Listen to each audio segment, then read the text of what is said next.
Hello, YouTube. Right now, my mouth is numb because I went to the dentist, so if you hear any of my words pronounced awkwardly, then you know what's up. But I wanted to make an episode responding, not really responding, just my ideas of what just went down with the death battle with Captain Marvel from Marvel and Android 18 from the Dragon Ball Z, Dragon Ball Super franchise. And I found the animation to be quite fluid and nice, but the details and the context were just really bizarre. So I also watched SethTheProgrammer. I watched his video, and so this is really my response to that. I think he's pretty much spot on. He's really knowledgeable about this sort of topic. Uh, they just this death battle really got all the details of the characters mixed up or wrong, flat out wrong in some areas. Like Dragon Ball Z characters are way faster than the speeds they gave, and Captain Marvel, she's got some feats that are way stronger than what they pegged her out to be as well. I just find it really, I don't know, odd for some. I know I like to trust people. I like to give them the benefit of a doubt. I like to think that Death Battle, with such a large franchise, would be more involved in getting details and facts straight. I mean, they put on this cap and say, I'm going to look at this with an educated, research-based view, and then they come out with all these details that you look at it and you're like, this looks nothing like the characters I know, that I read the comics for, that I read the manga for, that I watch the shows for. And I guess you could say that they're taking like the low-balled versions of characters. You can obviously tell when they say that characters are just blowing up buildings, which, to be honest, yes, Android 18 has never blown up a planet, but she's beaten characters that could do such. So I guess if you're gonna just go off of raw feats, then you can say that. And I guess that's what they're trying to do, and they don't like doing scaling at all. I think even in their Goku versus Superman, they said you can't do anything with power levels and you can't do anything with power scaling. But Dragon Ball Z heavily relies on that. When you have a character like Trunks shows up, future Trunks shows up, nothing that he showed looked remotely planet level or anything, and he comes up and he takes out Frieza in his lowest form is even stronger than planet level. Like planet Vegeta was denser than planet Earth, so it's like 10 times Earth or something like that. The gravity is huge, I don't know, but he blows that up casually. So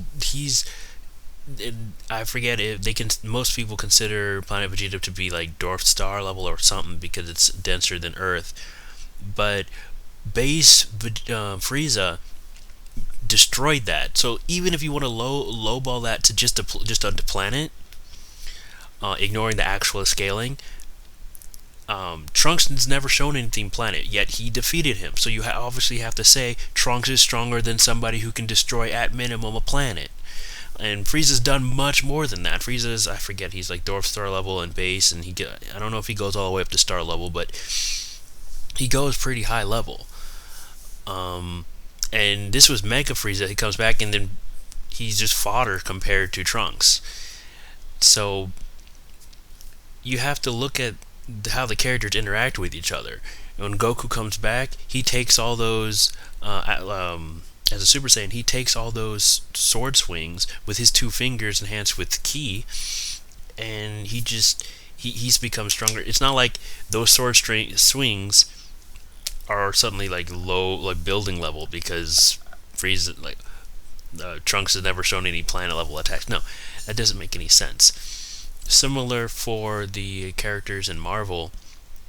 You have to take even sometimes they have ridiculous feats, because let's be honest, comics can be ridiculous sometimes, but you got to take all those into consideration when you're weighing a character versus another character in order to give a honest and realistic approach. But I don't know. I say but no, nobody knows what's going on in those guys' head over at Death Battle.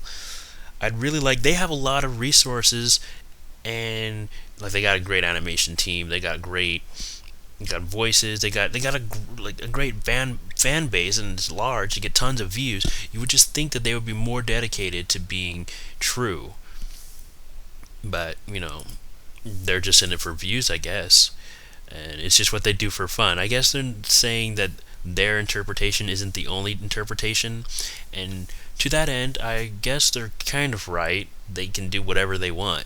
It just seems dishonest, and they might not be trying to be honest. They're just doing it for fun.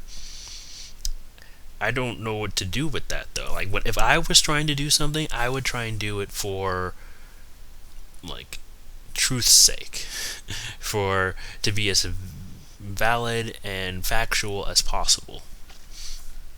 Now, I don't know either character well enough to approach this with a factual approach. Now I'm repeating myself. I don't know the characters enough. I don't know Android 18 or Captain Marvel enough to say, oh, this one would win. Personally, I'm not the. I grew up loving Dragon Ball Z, but in the recent times, some of the things in Dragon Ball Z have just been a bit too bizarre for me. And I've never been into Marvel comics though. I like their movies, but I don't watch any of their either cartoons or their.